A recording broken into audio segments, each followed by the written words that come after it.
Welcome to the Church Solutions Podcast, brought to you by JSL Solutions. The Church Solutions Podcast is designed to help equip you and your church in the use of technology and other tools and services. And now, here are your hosts, Steve Lacy and Phil Thompson.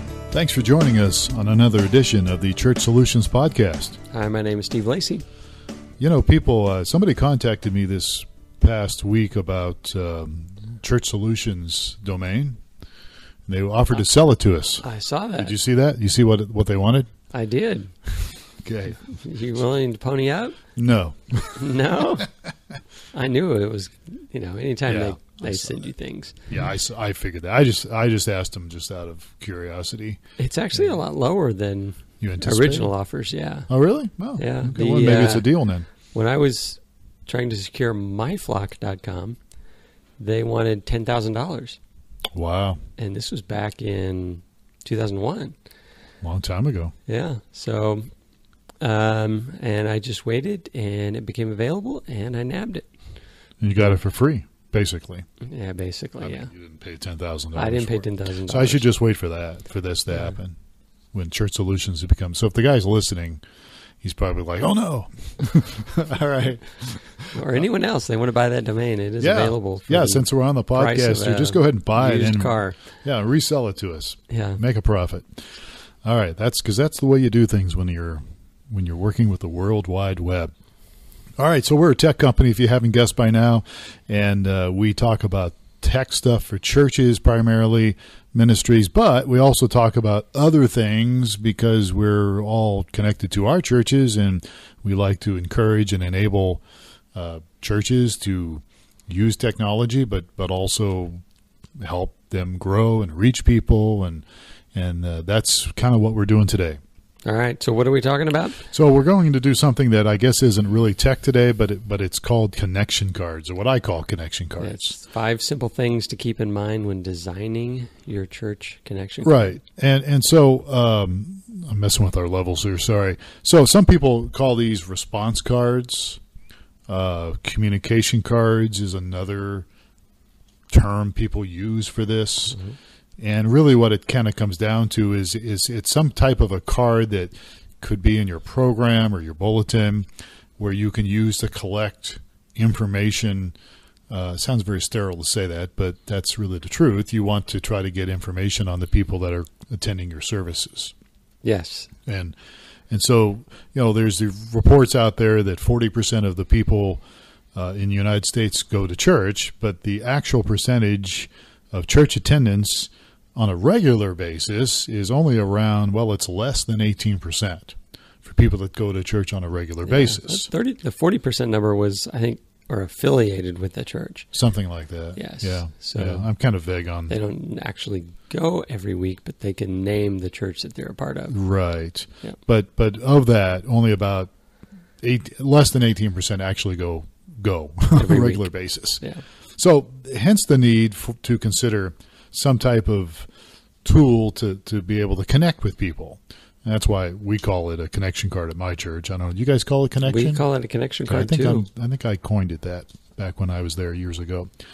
But we'll let somebody else take credit for that. So we're going to do 5 simple things you can keep in mind, you can do when designing a connection card. Yeah, and again, I'm trying to set this up, so stop interrupting me. But, it's common for pastors to see unfamiliar faces every Sunday. I mean, you get people sometimes that will visit. Hopefully you have people visiting your church. Hopefully you are. And, you see some of these people pop in the door, but then you never see them again. And so this kind of helps in perhaps connecting with these people, maybe, if they fill it out. Mm-hmm. So there's ways to keep this in mind. So when you're designing your connection card, or if you already have one, you might want to reconsider. I'm interrupting again. This is also known as the back door, right? Well, Closing the back door. Yeah, if you're in church work, especially when it comes to a simulation, there's this term called the back door. People come into your church, but then they sneak leave, out the back and never come back. Never come back. And why aren't, so why are these people gone? And it's always who were they? who were they? Why did they come once or twice? And why have they stopped? And that's an age-old question, which, the answer is different for every single situation. But if you have some kind of information on them, if you choose to use it, you could maybe throw out a lifeline or maybe somehow or another connect with them, and maybe they'll tell you why they didn't come back. Chances are they won't, but they might. And so it might help you do what you do better on Sunday morning. So, again, one way to help stem the tide of these lost opportunities is what we call a connection card, response card. So, and again, the job of this card is to get the information from your visitors and your regular attenders, by the way, for follow-up. And so if you really do this right, they can leave a very good impression on your visitors. Okay, if you do them wrong, then it can be kind of a negative impression. So that's the idea. All right. So we have 5 tips. We have 5 tips. You keep saying that. Yes, we do. We have 5 tips here, so let's jump right into it. All right. So the first one is make sure you have as much information as possible on the card so you gather everything you can from them. No. No? That is not correct. Although that's very common, and everybody's done that. It is very common. I think I did that the first time. Well, let's find out how many kids. Let's find out where they go to school. Let's find out this. Yeah, exactly. What's your favorite color? Have you ever been married? How much money do you make? You don't want to do that. Although, you want to do actually the opposite, right? Opposite. You want to make it as simple as possible. Yeah, very simple. And an analogy you could use here is just like, hey, you ever go to a website and you get a pop-up asking for tons of information? I mean, we've all kind of surfed around and been on websites that wanted all our information, and what do you normally do when that happens?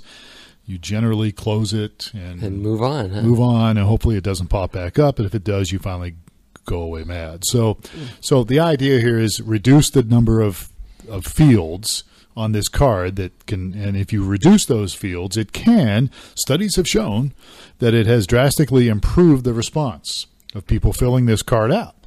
Right. So if they fill it out, if you don't ask for a lot of information, you can probably get some information, which is better than nothing. Exactly. So, and your response rate is going to be a lot higher. That's the idea. So what do we suggest? Well, okay. And by the way, Barna, who's the expert here when it comes to, especially church stuff, surveys and all that stuff, Barna has shown that millennials, which we were just talking about last week with Zach, are very skeptical about handing out all this information to churches. And so, again, especially if you're trying to reach millennials and younger people, your likelihood of receiving, a full name, physical address, phone number is significantly lower than receiving just a first name and an email address. Yeah. So what do we recommend? Name and email address. Name and email address. So ours is like an index card at our church, and we don't actually do this very well because we have a ton of fields on there, but it would probably stick out, and we'd probably get a lot better participation if we just had 2 fields on there. What's your name? What's your email address? Yeah. I mean, seriously, there's a young guy out there who I like, disagree with him on a lot of stuff. His name is Brady Shearer. He's from Pro Church Tools. A really good guy, good kid. I call him a kid because I'm old and he's 26. But he makes some really good videos out there and good information on helping churches. He's actually excellent. And his whole idea is that, you can just request it later. If the people come back, a couple times, then maybe you can get additional information from them later. Right. Which makes sense, or right? You send them an email and say, hey. Yeah, you could do that. We have no info on you. Would you mind taking a minute and you could fill in something your like that. Address and something else? Yeah. So I think it's a good idea. So really keep the whole idea, number one here, is just keep it really, really simple, bare bones. Something you could add, which is the second point here. Yeah, so but name and email address. Yeah, just name and email. I don't know. I haven't been to a church that does this, but I don't get her out much. So yeah, you don't. I don't either. But I used to have some cards around here somewhere. My church, we have pretty basic stuff. Although we do have something on the back for people to get more information or get if they want to be a volunteer. But something that we do have and something you could add to this if you really want to stretch it a little bit is you could ask for a prayer request. you might get, as long as the person feels like it's safe and maybe they're anonymous enough, they might give you, a prayer request. And it also kind of turns the table on the thing of, the notion is, they just want my information and they're going to bug me. Right. This would be, they want to help me with, right. They want to know my prayer request. Yeah, and hopefully that is true, that you really do care for the people and, you want to help them with a prayer request. So, maybe consider creating a connection card with prayer request. Could be an additional card, although, we can get into multiple cards here in a little bit. But I think that, maybe just put a little space on the card for a prayer request, and you can, on the back or something. Something like that. So, and again, as you just mentioned, it shows visitors that, you're invested in people's spiritual and physical well-being. So, it might seem self-evident, but all the church scandals in recent years make many people doubt, the real intentions of churches. And so, by really displaying that, hey, we really care about you. We're not just after your money or just not trying to get you in our church to be a member. We really care about you. Right. So lets people know. So, yeah. So, number 1, keep it simple. Number 2, offer prayer requests. Yeah. Mm-hmm. And we're ready for number 3. That's right. Number 3 is what? Be welcoming? Be welcoming. So there's this temptation to use the front of the card to preach, overselling what you're trying to do here. And overselling. You're only going to have this one chance to communicate with them. Yeah, and that's come to church. And so you've got to take advantage of that, right? That's the mindset, but I would say that's probably not accurate. I think that that's not right. I think overselling can turn people away and, let them have a chance to connect with you first. And so, you often won't know the context of why new people are visiting your church. They might be firm believers, just looking for a local church. Maybe they're new in the area. I might have just checked on you on a whim or whatever. Maybe they saw you streaming online and liked it and came. So your card's not going to convince the believers of your sincerity more than a sermon. You know what I'm saying? So, right. So they'll get that message not through the card, but through the people and the message that's presented much more strongly than you would if you just stick it on the card. Yeah, I mean, again, you're looking for a compassionate welcome. That's the best introduction to your church, and it's far more compelling. Mm-hmm. So consider that. Be welcoming on the card, and maybe have other people look at the card. If you're designing this card, maybe have some other people look at it. Maybe people that don't even attend your church look at it.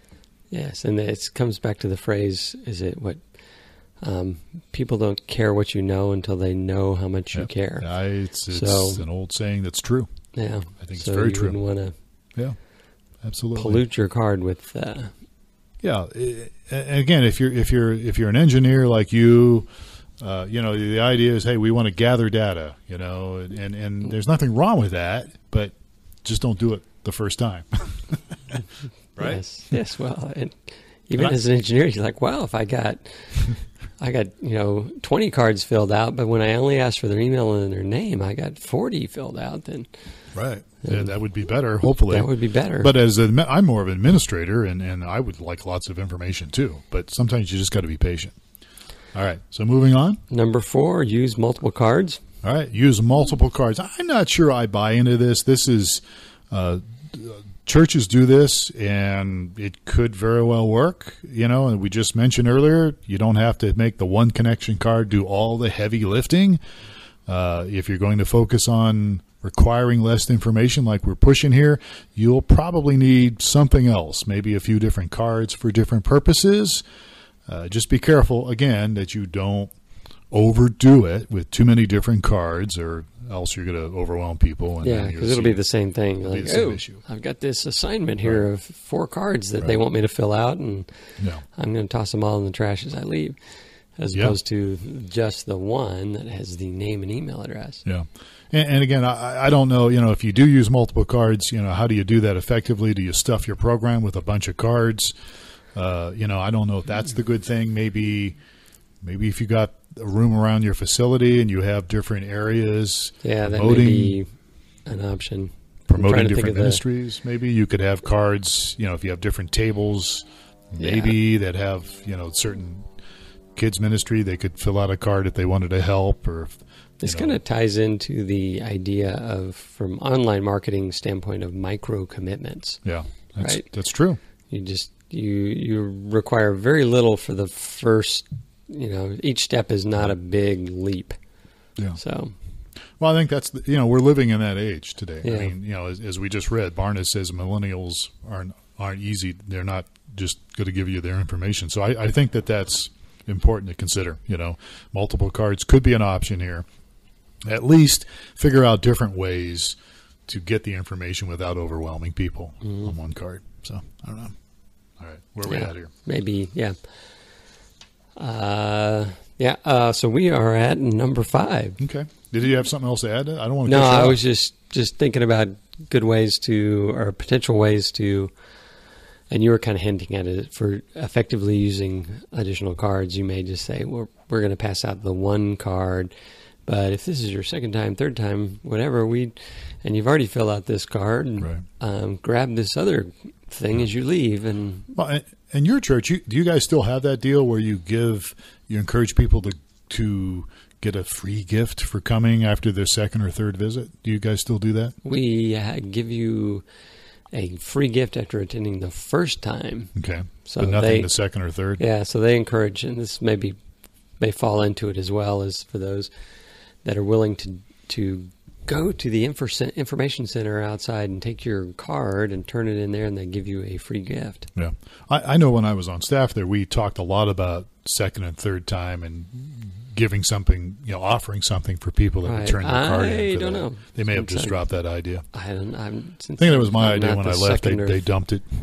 So probably. I don't blame them. It would have been one that I probably would have supported. Well, I don't know. But I mean, it's something, for those of us listening to the podcast, there's something to think about. I mean, if you might want to offer somebody a coffee mug or something, or sports cup, or a T-shirt, or I don't know. And here's a bonus tip that's not in our notes that we do try to do with the communication card is we'll have the person that's doing announcements or pastor or whatever say, take out your card and fill it out right now. And make sure that all your regular attenders so everyone's grabbing their cards. So it's the cue for everybody to take a moment and fill out the card. Yeah, that's a good point. That if you get everyone, synchronized, take out your card, put your name and email address, and put it in the offering as it comes by. We also, and that's good. I forgot to mention that, but that's good. I mean, if you announce it every Sunday, and people get in the habit of doing it. And plus, what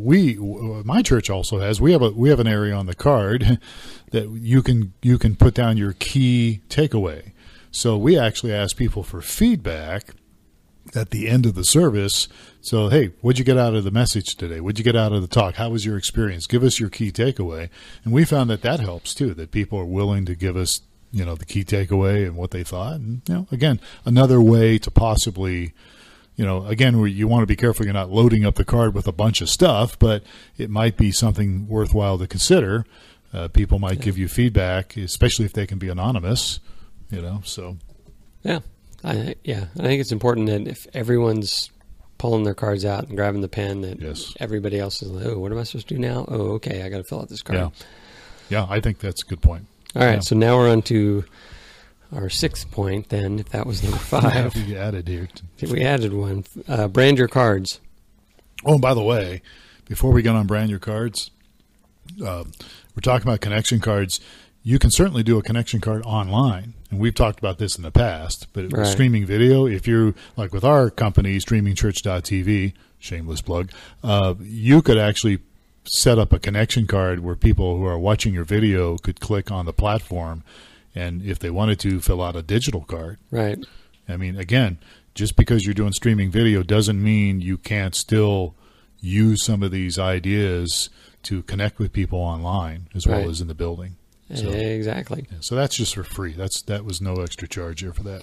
All right. So you said brand your cards. That's the next point. Yes. So placing a logo, kind of creating a brand for your card. Yeah. And again, I'm sure there's some people listening like, brand, I don't got to brand my church. We're a church. We're not a company. But people, again, when if you have a logo, and almost every church I know has some kind of a logo, if you put your logo on there and your website, it again reinforces to people, especially if they just take the card home for some reason, which some people will. They won't fill it up, but they'll take it home and throw it on the coffee table. If your website's on that thing, if there's even maybe a phone number or something, and the brand's on there, it again keeps that in people's minds, because as we've said before, there's a lot of competition now on the weekends. I mean, we're talking soccer games for the kids, baseball, golf. There's all sorts of opportunities out there competing against church services. And so a lot of times people go somewhere and then they won't come back. But maybe a few weeks later they might come back, or a month or two later they might come back. And so if your brand is there, if they remember the church, they remember the website, they can look at it, could help people connect. It can work, yes. I remember many, many moons ago taking an ad out in a magazine and got a customer that was like 2 years after the magazine ad. And he said, I just had this magazine sitting here and came across your ad and decided to give you guys a call. Yeah. Like, wow.